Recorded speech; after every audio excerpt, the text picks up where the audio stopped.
Welcome to Work in Progress, a podcast featuring thought leaders with interesting perspectives on HR and people and culture. My name is Pernille Hibbe-Brun, and in these talks we explore the latest trends shaping the future of work. In this episode, I'm speaking with Mette Søs Lassesen, a highly experienced executive director and professional board member.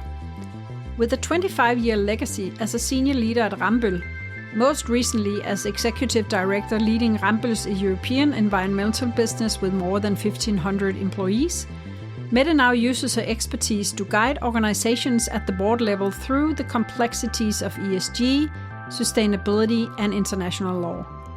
Mette's advice for HR in this podcast episode is clear. Sustainability matters are not a nice to have, but a core business imperative.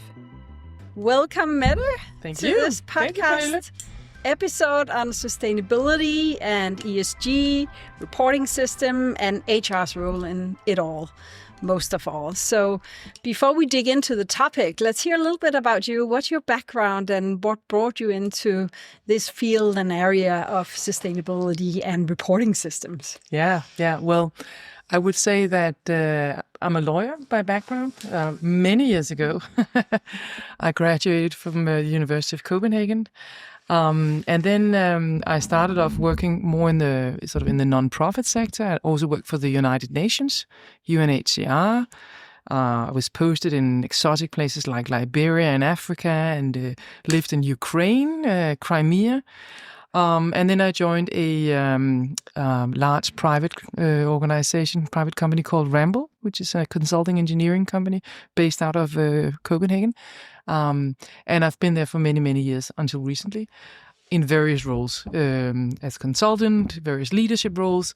And in my last position, I was heading up the European environmental business.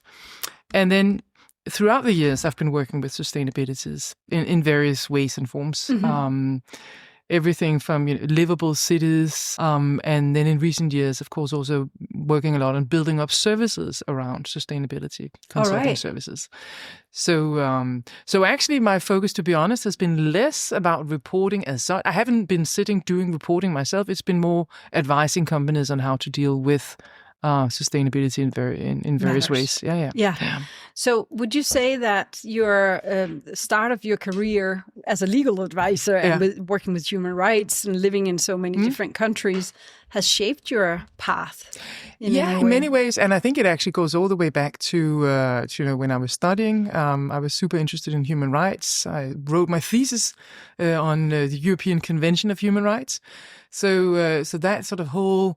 I mean, when you talk about sustainability and ESG, the S and the G has always been part of my mindset. And then I've sort of had to find various ways to work with it. Okay. And even when I was in my early days as a consultant, I was specializing in issues related to sort of good governance, anti-corruption, things like that. So in a way, it has been a red thread throughout my career in various ways, even before it was termed sustainability. Yes. I was working more or less in this space, yeah. Interesting. And that's also maybe the whole background between development of the ESG with the environment, social governance part, that you started out with the S, like you said, as maybe the main focus, but many people maybe think of sustainability, then they think of the climate crisis or something that has to do with that. But to you, it really encompasses all of it. It does. Sounds like. And it's also, I think, for many, the environmental piece, the E, has, of course, been prevalent for many, many years, because for many, many years, companies, people have had to abide with certain environmental regulation and rules. So it's sort of been, and the environmental movement has been around for many, many years. But the new thing, with sustainability and later ESG has been that it comes together in a different way than what it has previously been. So, but you're right. The whole sort of the notion of fairness and rule of law and social, which is also largely embedded in human rights, is something that I've always been gravitating towards one way or the other. So. Yeah, sounds like it. So What kept you so long in Rambøll? What is it about that company that, you could probably have spent your time in many different places, but how many years did you end up staying? Almost 24 years. Yeah, so there must have been something special about that place that gave you an opportunity to maybe even develop yourself within the role or grow with the role, or what happened there? I think it's a combination of things. The company is very mission driven, and had sort of it was founded back in 1945 by two professors at the Danish Technical University, and already in the 70s they decided to sort of write down their values and ethics. Even, nowadays all companies have values that are sort of expressed and written out, but they, I think, were kind of first movers in that, and very much sort of had also very strong ethical beliefs. Like one of the founders was, they were both pacifists coming out of the Second World War, so they had very strong beliefs about, which kind of industries you could work for and what you could not work for. One was a vegetarian, so we couldn't work for meat packing or the meat industry, for instance. So, and those, of course, kind of funny anecdotes today. They took a stand. They took a stand, and they had sort of a clear. And then, most importantly, they also very early on had thinking around, that as a company, you basically have two things you need to look out for. Well, three. You have to, of course, look out after your clients. You also have to look after your people, and those are your most important asset. But you also have to be an important part of society. Yeah, you have to somehow give back or recognize what role you play in society, and I think that was part of the ethics from very, very early on. And I think that sort of just appeals to me, and has always appealed to me, that there is a sort of a sense of a purpose with what you do. And then, of course, in terms of what the company does overall, I was working lately a lot with the environmental issues, which is super purposeful in many ways, but also, the company built bridges and roads and large infrastructure, for instance. So these are buildings, but also things that will last for a long time. So it's also important that it's done well under the right circumstances and so forth. So I think so the whole sort of mission piece has always been super appealing for me in whatever I've done, and also here. And then, of course, there was also the aspect that I was offered different opportunities. The company grew a lot in the period that I was there, so it was not the same company that when I began, when I joined, as it was when I left. But I had many opportunities. So I've been working and living in Brussels, in Denmark, in the US for a period of time. And I think that, of course, also means that you stick around somehow when there are interesting opportunities. Yes. And then I think also it's a place where you have a lot of very, very brilliant people. Really deep technical expertise in many, many areas, and that has always excited me also. That you could. If you needed some expertise, you could always find it somewhere. Sometimes you had to lift a lot of stones to get to it. Yeah. But eventually you would always find an eminent expert in whatever area you're looking for, and I think that's also fun. Appealing. Yeah, it's super appealing. Of course. And it sounds like it's a sweet spot of the ESG, because you both have the construction part of the environment, the issues and taking care of what you place there, right? Roads and bridges and everything, and what it's built of, and an opportunity to build it in a different way, perhaps. And then the governance part, where you, with your background, of course, can potentially have added a lot of value. And then, of course, the S, which is about the humans and the people in the system. And I guess everyone from HR and learning and development can relate to those three things as a combination, as not only something that we talk about from a point where it's a nice to have, but a need to have to attract and retain and keep people. And you speak also about how the purpose in itself attracted you. What has your experience been from coming from the? It started out with the CSR. We had the corporate social responsibility, and then ESG came into place. And where does sustainability matters stand now? So I think it's of course, that is a difficult question, because there's not like an easy answer, and I think it is true. There's been sort of this journey with the CSR, which was largely kind of a nice to, and also something that it was often placed from a sort of a governance perspective within the communications department, something that, you would talk about, and then you would also talk about it, out in the world, but it was sort of less hardwired, less data driven. And then, then came, for instance, the UN Sustainable Development Goals, the SDGs, which really had a huge sort of uptake. A lot of companies started to working with those, also a lot of public institutions, and sort of created a whole movement. And the UN also, and I was actually partly involved in that because I was representing Rambøll in a lot of the forums with the UN Global Compact, which was the business arm of the sustainability arm, and so there was a whole drive around there, and you could go to meetings and conferences, and everyone would have that little pin. You probably remember, the circle with the different colors from the Sustainable Development Goals, and then gradually transition into ESG, which was, in my view, also largely driven by the financial sector, because it became more and more gradually a framework also used by banks and private equities and so forth to look at their investments and their portfolios. And so sort of over time, things have morphed. And then came into place also, the European Union, of course, have been a big player in this, and all of the sort of the legislation that came through the European Union some years back, which has now then been partly rolled back, but we can talk about that. So there's been sort of this whole wave. I would maybe almost call it a sort of a pendulum that sort of it swings up, and now it's sort of swinging a little bit back. But it is a journey and a development. I think it's quite natural the way that it has progressed. Yeah.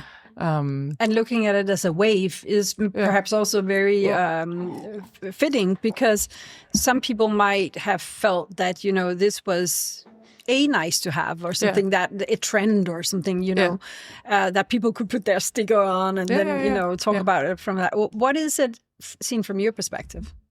What sustainability is?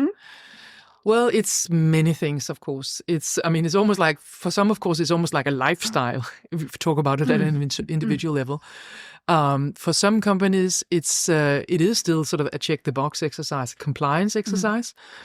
But for some of the more forward-leaning companies, it is something that is increasingly, and has over the past years, been embedded in their operating model, in their business model.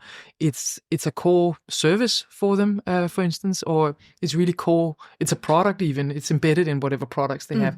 So I think it depends very much on where you are, and also how you see it as a value driver or a given. So it's many things these days. So, but to you, is it a nice to have? Is it something we can live without, so to speak? No, not Why at all. not? Well, because I think, and we only have one planet, and we are sort of bouncing the sort of the planetary limits or boundaries already. So I think that, there are some. And we've lived and worked, as if, it's almost like a linear model we're looking at, that there will be endless resources. And they're not. We know that, and we still we still act as if there is. So I think we do have to make some significant changes along the way, just from a pure resource perspective. And then there's the whole generational issue, that you can start to debate, which I think for a lot of people that are really vested in climate, for instance, and some of the people that I know that are super, also from an activist point of view, their perspective is not, necessarily themselves. It's their kids and their grandchildren and sort of the next generations, where they are, looking at, okay, what is it actually we're handing over? Yeah. And so I think that's, for me, it's such a fundamental thing that we somehow need to tackle and address one way or the other. Yeah. So why do you think that some companies, and even within HR, some places, people still think this is something that's just on top of what else we have to do, and it's really just a lot of work that's not leading anywhere and stuff? Why do you think that still exists, that perception? Well, I think in some places, with at least in Europe, with some of the legislation that came through the European Union, like the CSRD and the Due Diligence Directive also, and others. There was a whole package. I'm sure you know. It became, and we all know these stories about thousands of data points and having to relate to that.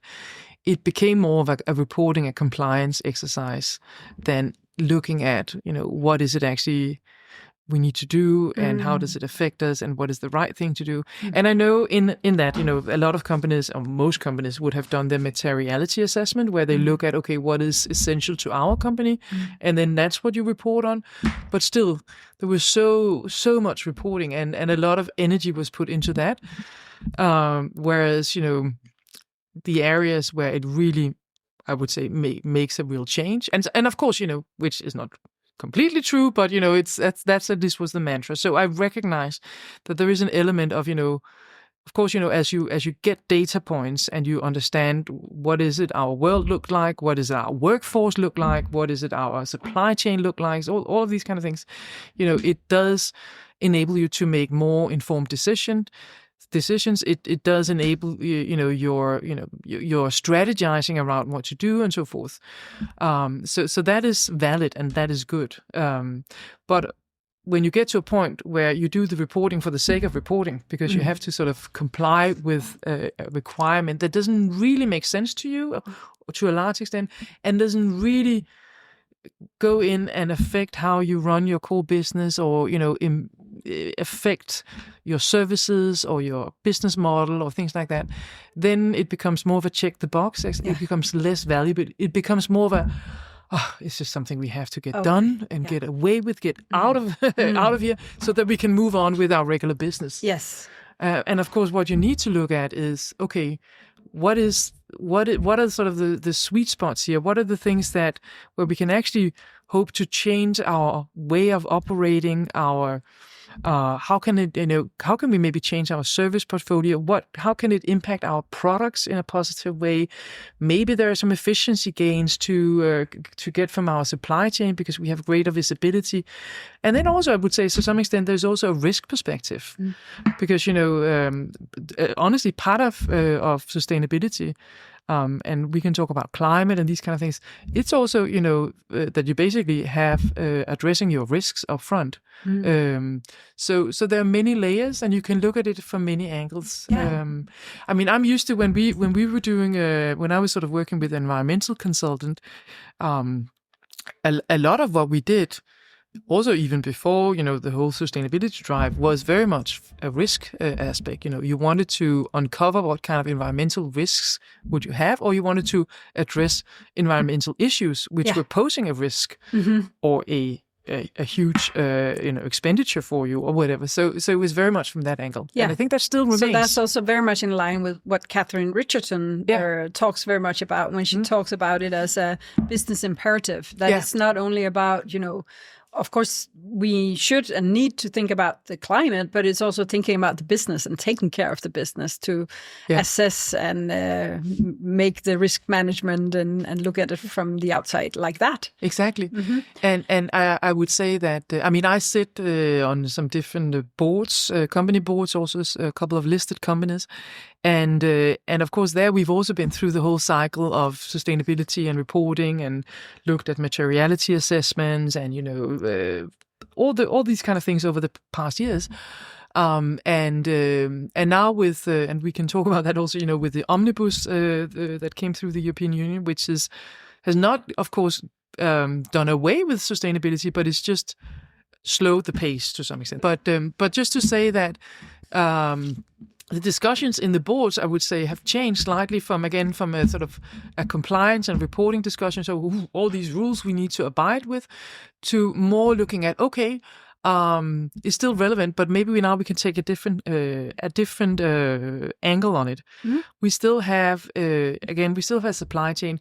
We still might need to look at circular models simply from a resource perspective. That if you're sourcing materials from different parts of the world, and with everything that goes on, sort of geopolitically, how secure are your supply chains? Do you need to bring some of your supplies closer to shore? And are there actually financial gains to be had from looking at, reuse models, take-back models, things like that, so you're not always using virgin materials, for instance. So it becomes more of a, I would say, a resource discussion, a financial discussion, and a risk discussion in some places. Yeah, and therefore maybe it becomes more relevant in the heads of those people who maybe or previously could say, though, this has nothing to do with us, or we don't need to take it into consideration, or it's derailing the discussion of the business future. Yeah, and I think from an HR perspective, there are some really big opportunities here because, of course, when it was more of a compliance exercise, a reporting exercise, well, it rested with the sustainability function, or in some places also with the finance function, because these reports, and it still does, because if you're a big company, you're still subject to CSRD, for instance. And of course, these reports have to be audited. So that's why in many places it actually sits in a combination between sustainability and finance. But I would say increasingly there is also a role for HR in this, because when it becomes less reporting heavy, it also becomes more about, okay, how do we transition?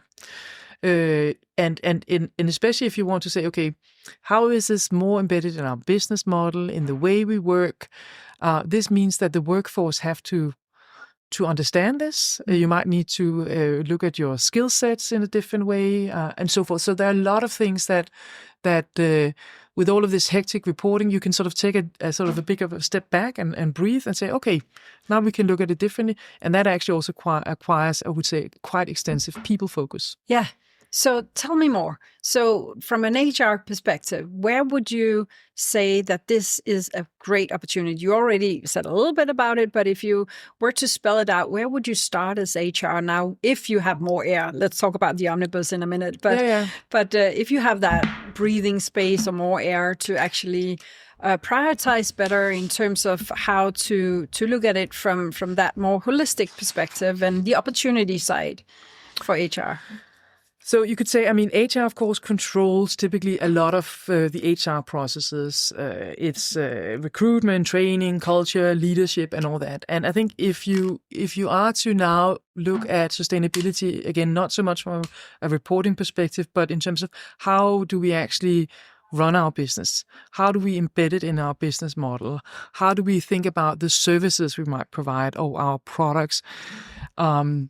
HR needs to be part of that because they need to look at what is the skill set we then need. Yeah. How can we embed this in our retention models or in our reward systems, for instance? If you want to, it's classical also. If you want to drive innovation, nothing happens out of nothing. You might need to look at your bonus systems, for instance, if you want to drive a certain behavior or a certain skill sets and so forth. So some of that is happening in certain places. Some of the large organizations have already built in sustainability targets in their bonus models for the leadership. Mm-hmm. You have companies like Ørsted or Nova and things like that. So I think that sort of is already happening in some places, and I think a lot more could be done in that space, and HR really has a role there. Yeah. But of course, HR needs to sort of also then.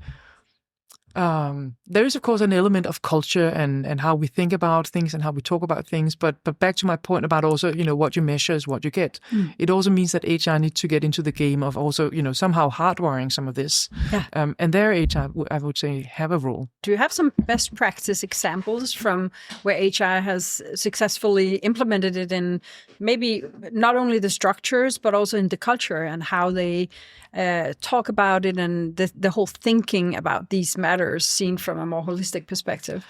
Yeah, so I don't know the insights of many, but I could say, the company that I used to work with Rambøll, I think it was very much part of how we were thinking, and that the latest strategy was sustainability was the core of it. Yes, and that also meant that HR would then or did take on a big role in terms of then looking at, okay, what does that then mean for the workforce?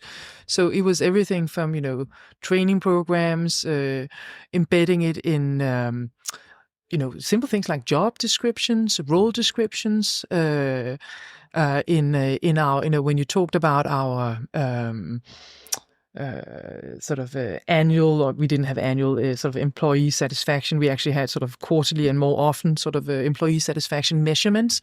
It would always be on the agenda there, whether people were, and it could be questions about how do you see yourself in the strategy, and do you feel that we're doing enough, and all those kind of things. So it sort of became gradually embedded in, across all HR processes also in many ways. And I think that's super powerful, because then it's not only something that is sort of living in a strategic document somewhere, or, something that we talk about in the, in the news, in the media, or on our website. It's actually something that people can see is important throughout. And it's part of how I'm being measured. It's part of how we view the success of our organization, of our teams, of you, and I think that's quite powerful. Yeah. And I think it really felt also that all employees more or less felt that they had a stake in this, and that's when it almost becomes part of your identity. Yeah, and that's it's powerful. It's not only part of nice to have anymore. It's like, this is how we live and breathe the business imperative. Exactly. I'm curious to learn a little bit more about the omnibus package and what happened recently. Can you tell us a little bit about what happened lately, and what does this mean for HR? Yeah, I can, and I think it's important for me to sort of highlight that, because a lot of people have sort of frame the omnibus as this is, more or less we're doing away with sustainability. It's sort of, it's out of the question. And, frankly, I think, when you look at the sort of the news picture these days, there's not that much about sustainability or climate, and it's basically a lot of other sort of large agendas that have geopolitical issues that have sort of taken over within the last year or so for all the reasons that we know. So it's, I think it's quite natural that you can get the feeling that, okay, Did it disappear? It disappeared. It's not really relevant anymore. But of course, it is relevant because it's still there, and a lot of large corporations are still subject to the EU sustainability legislation. But what the omnibus basically means, sort of in plain words, is that it's basically the EU saying that.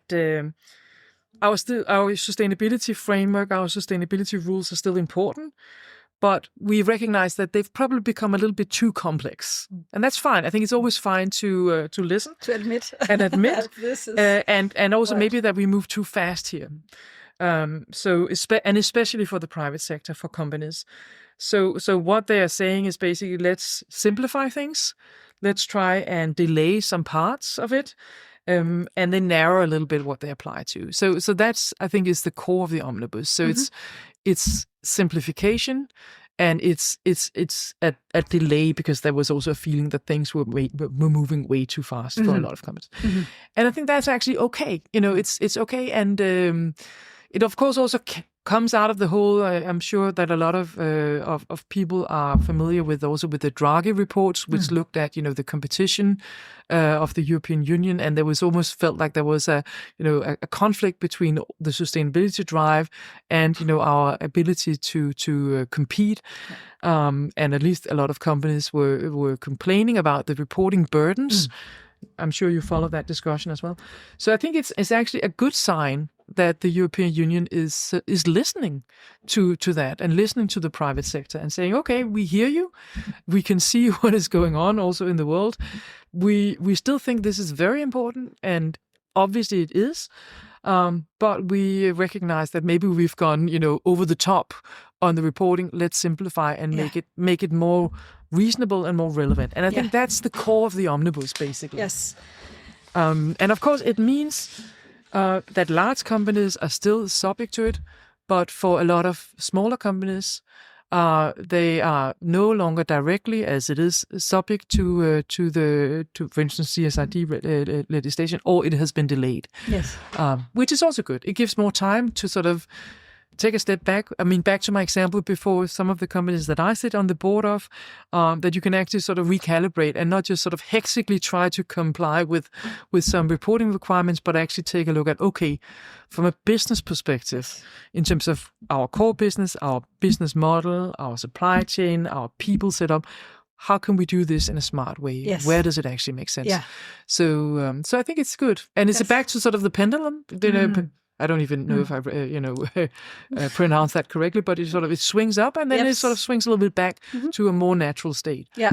So it's the sigh of relief many HR functions may feel right now. Do you think that's going to backlash later because it's going to come back at a later point? Like you said, some of it is a delay, not like forever. You're never gonna report again on these matters. Do you think that's, or what's your best advice for HR functions in terms of looking at from that perspective? This gives them time to prepare, or is this maybe they can just postpone it and hope it goes away? What's your take on that? So I think it's not going to go away. So I think it gives you more time to be more smart about it and think about it. As I said before, not from we just have to report in some data, but actually, where do we want to be eventually, and how do we move our organization in that direction? And then, how can we use data and data points to actually get us there? Yeah. So I think that would be the wise approach. And also, there is of course also the good old, even though you're not yourself as a company or as an HR organization right now subject to reporting requirements, there's a trickle-down effect. So if you are supplying to a large company that is subject to, for instance, CSRD, you will also be asked for data. So some you still have to have, or if you are, So there are many ways that you could still be somehow subject to it, or at least maybe not as full Monty as before, but you still have to have your data in place and have to sort of think about it. Yes. But then I would also argue, I think that from a sort of a sort of business perspective, it's actually also just a good idea to think about it. And think about it smartly. And again, it's back to my earlier point about the organizations that are working with these issues in a clever way are starting to think about how how can we, or do we need to adjust the way we actually work? Or do we need to adjust our strategy? Do we need to then adjust our organization as a result? And then sort of gradually go down that route. Yeah. And that is perhaps also a more interesting route to be on in many ways. Yes, it's more proactive. It's more proactive instead of reactive. And it's also more sort of going to the core of your business, and also perhaps, I would hope, more value adding at the end of the day, because it becomes more about who we are and who are our clients, what is our role in the world also as a company, what is it that drives our business, and how can sustainability be part of that, and how can it perhaps even become a competitive edge, how can it be a lever for innovation, for instance, things like that. Yes. Yeah. And was that very much so in your role, what has been your main role description that maybe differs from someone sitting in HR, and how can those two maybe be bridged in the future? Yeah. Or should they? Maybe they shouldn't. Yeah, so my role, I mean, I was not sitting in a corporate function, for instance, and responsible for reporting or anything. So I was leading a big chunk of the business, and I had in my latest role, I had 1,500 people reporting throughout my organization. So my role there was more honestly about, and I was then also responsible for developing our sustainability services. So this was more looking at how can we create a business offering, a series of service packages that we can go out in the marketplace and offer to our clients. But of course, some of those services that we were providing was related to this. So we had a whole team that were working on ESG, and working with private equity companies, private equity firms, or with banks, or with big corporate clients on ESG doing ESG due diligence, for instance, or ESG strategy and things like that. So that was just one part of it. Then I had another team that were doing biodiversity, and I had another team that was working on decarbonization and so forth. So, and another one on circular economy. So it was almost with a take of, say, how can we help our clients accelerate in these areas? And in that, of course, it became very important that we had the right people. Yes. To the right experts to provide these services, and so we had a very close collaboration with our HR team in terms of identifying the right experts, getting them on board, making sure that we had sort of the right career path, job descriptions, very practical things also, and sort of that whole flow was part of it. And part of that is, of course, also to make sure that that we as an employer were attractive, yes, to the right people, and also, for instance, to the younger generations. And so we had a lot of discussions around, okay, how do we attract and retain talent that we can sort of put into this funnel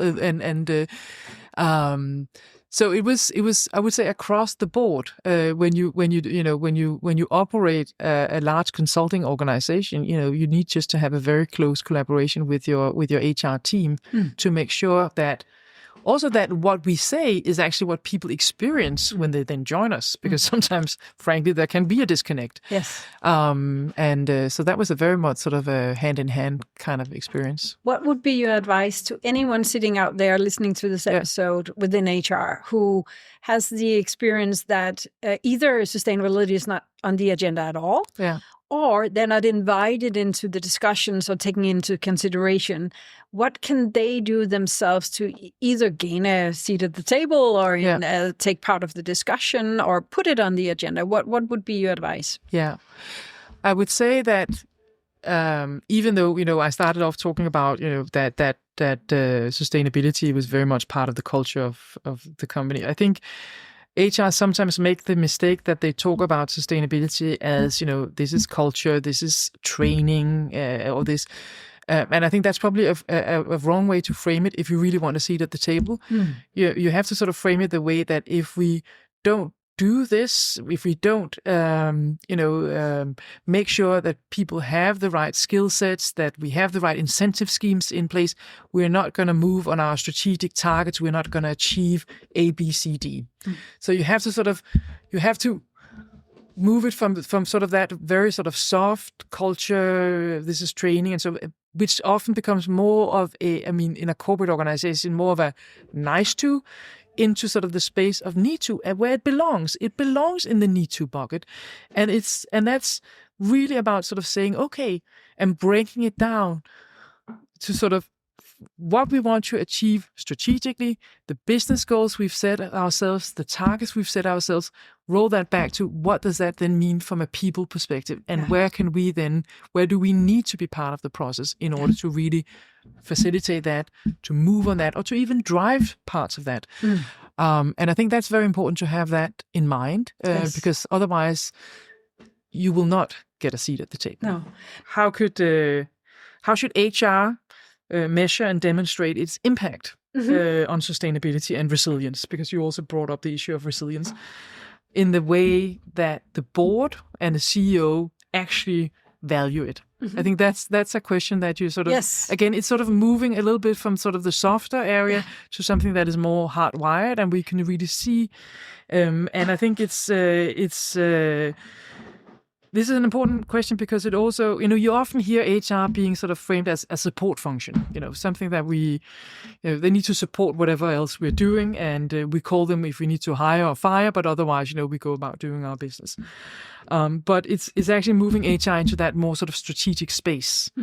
And I think for that, you really need to sort of be able to, there would probably be 4 things that I would put down that you then need to look at from an HR. You need to be able to translate your work into business outcomes. So it's that linkage I talked about before. You need to show measurable impact. You need to speak the language. That's also important. You need to speak the language of risk and value and performance.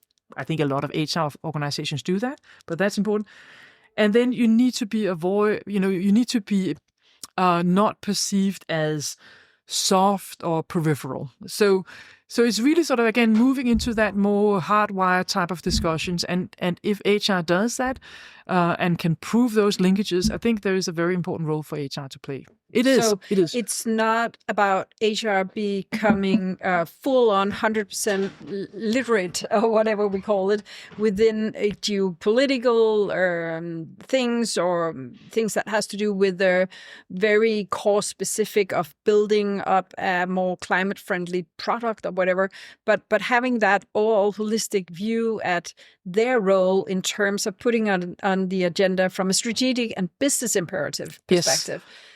Yes, and I think, and that's also important because, of course, and we talked about ESG, and you will have typically in many companies, larger companies. I mean, HR is never going to be the environmental specialists. No, exactly. They're not going to be the ones that will look at your carbon reporting data or whatever it is. So it's also important to sort of know what your role is in that, and there will be some who are sort of super skilled in that. A lot of that will reside with the sustainability function or with the experts that you have sort of pulled in. But HR has a very important role in terms of facilitating some of the work that has to be done and making sure that also this doesn't just become a reporting exercise, that this is actually something that is embedded in the organization. It is something that is understood by people and that people understand their role in this. And that you sort of can see that linkage between what it is that we want to be and where we want to go, and then the people. So I think that whole sort of move of the organization, of the people towards achieving those strategic goals or achieving those business goals or achieving those financial goals, their HR can play a huge role if they take it. And it also sounds like, talking about literacy or the language we use about it, that maybe lately we've seen like a shift away, like you said, some other agendas took over whatever is on our minds these days, and we've also seen the whole language around sustainability from coming from the US, and where it's maybe turned it down a little, But what you're saying is it's still extremely important that we take it into consideration, also from a risk management perspective. But perhaps we can talk about it maybe going from green to resilient, or we can talk about, the first mover aspect of securing your business because you have actually built products that are more sustainable in the long run for the planet and for people. And so the scenario planning part where HR can play a role and also help shape the whole language about this so it doesn't die out sounds like it's a big imperative for HR as well. Yeah, and I think back to what I started off saying, I think the risk perspective is still very, very relevant. I mean, if you look at geopolitics and the way, things are changing all the time as we speak, of course, that poses a huge risk potentially to your supply chain. You have the tariff discussions. All these kind of things means that a lot of companies are looking at, okay, where do we place our assets? How do we secure our supply chain? All these kind of things.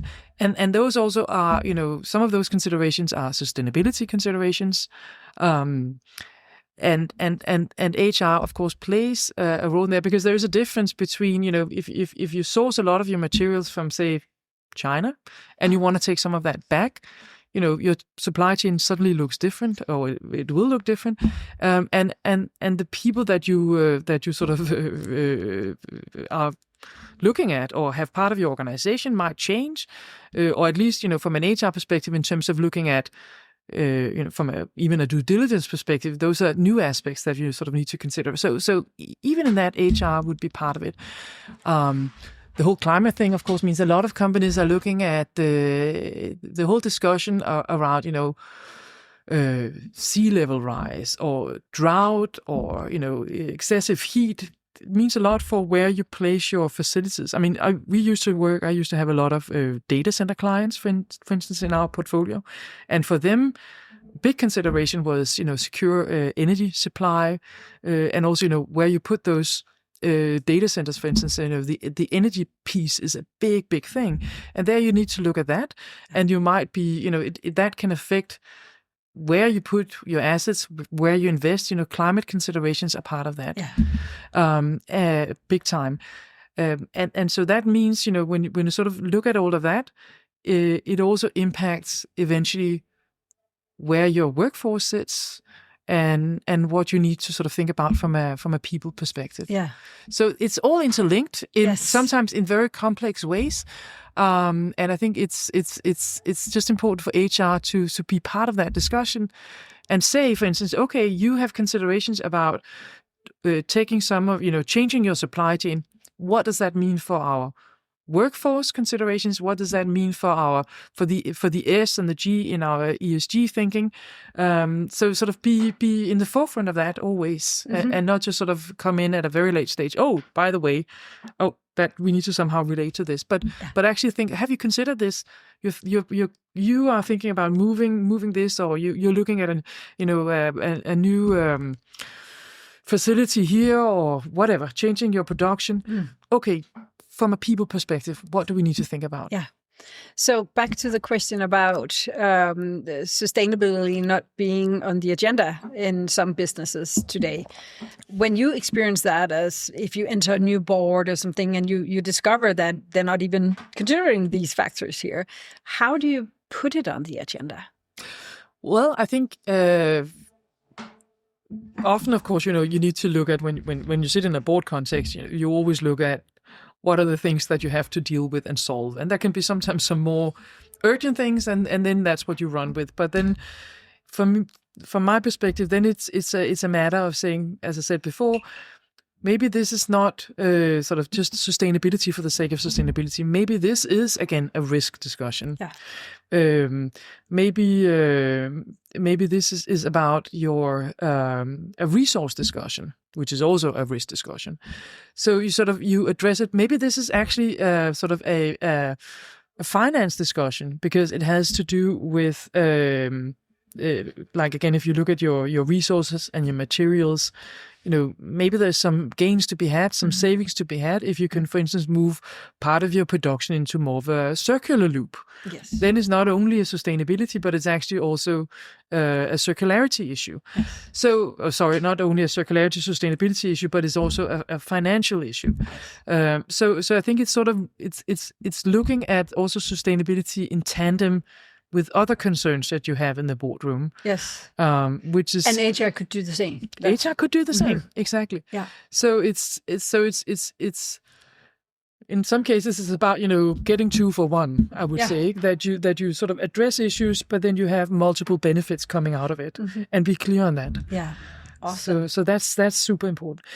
Then I would also say, I think it's also a matter of, when we talk about people, and I started off by saying that I myself have always been very sort of mission-driven in a way. It's been important for me to work in places where there was almost like a sense of a higher purpose.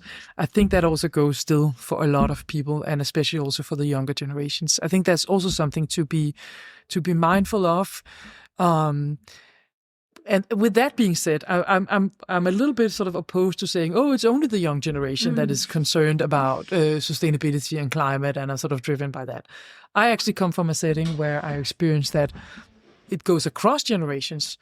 Everyone finds this to be important, and I talked about earlier, that some of the activist friends that I have, they're into this because, of course, it's the right thing, but they also think about the next generations coming.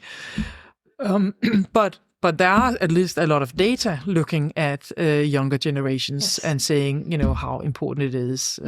I was looking at a study that I think it was Deloitte did last year, where it's sort of 2/3 of the younger generation that are actually it's important to them that a company is addressing environmental or sustainability issues. Yes. So and this is a global study, by the way.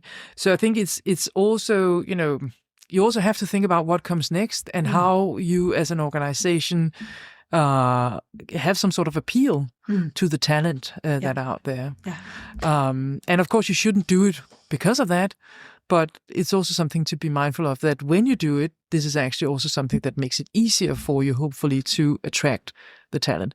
But you have to do it. You cannot just talk about it, because people will come in and they will, these are, bright, young, educated people. If you're not walking the talk, it doesn't matter. You might as well not bother. So just to sum up, and we're nearing the end of this episode here, what do you think is the future of SDGs? So anyone sitting out there considering whether they should start new initiatives around the SDGs, and the whole thing that has been, it's a toolbox, right? Many organizations have tapped into this and used it as a methodology and a way of working with it, and the little pin, of course, has played a role as well. But do you see something happening in that space that might give HR an advice in terms of wait a little, because there's coming a new framework is around the corner, or what's in the future there?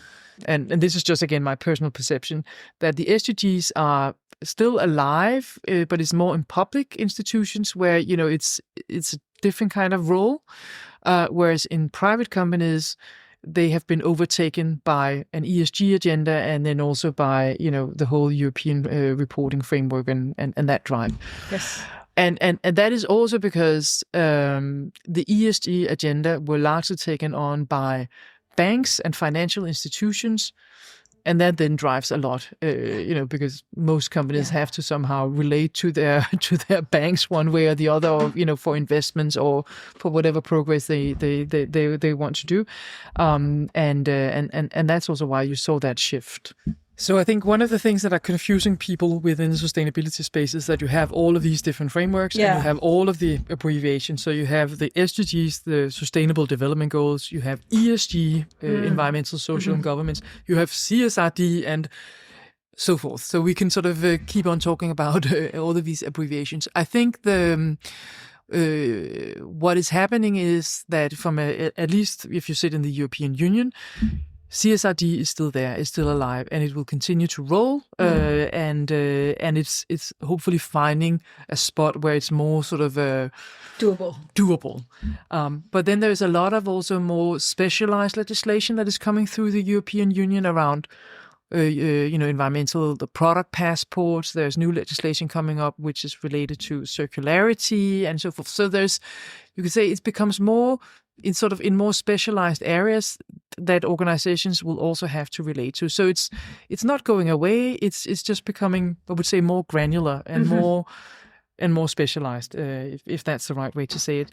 So I think it's really about sort of still keeping an eye out for what is there. Yeah. And then again, going back to where does it actually make sense? How can you use sustainability as a driver to develop your organization, to develop your products, to maybe look at having a more robust supply chain?